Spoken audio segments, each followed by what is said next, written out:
এই দেখো বন্ধুরা, আমি আজকে মিষ্টি দই বানাবো। তার জন্য চিনিটা আমি অল্প গলিয়ে কালার করে নেব।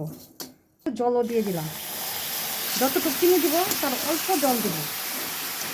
দেখো বন্ধুরা, এটা আস্তে আস্তে গলে গিয়ে এখন কালারটা চেঞ্জ হয়ে আসছে। এই দেখো বন্ধুরা, আমার চিনিটা মোটামুটি মিশানি হয়ে গেছে। এই দেখো কালারটা চেঞ্জ। এখন আমি ঢেলে দেবো দুধটা।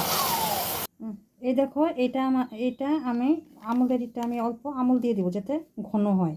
এটা আমি গুলিয়ে নেব। এই দেখো বন্ধুরা, পাউডারটা দিয়ে দিলাম। আমি গুঁড়ো দুধটা দিয়ে দিলাম চিনি, আর অল্প চিনি দিয়ে দিলাম। যে যেরকম মিষ্টি খাবে সেরকম মিষ্টি ব্যবহার করবে। দিয়ে আর অল্প নাড়াচাড়া আর অল্প ঘন করে নেব। এই দেখো বন্ধুরা, মোটামুটি আমার ঘনত্ব হয়ে গেছে। এখন আমি ওভেনটা অফ করে দিব। অফ করে আমি 10-15 মিনিট রেখে দিব।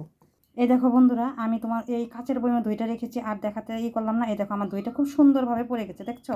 কিন্তু আমি এখানে টক দই ইউজ করলে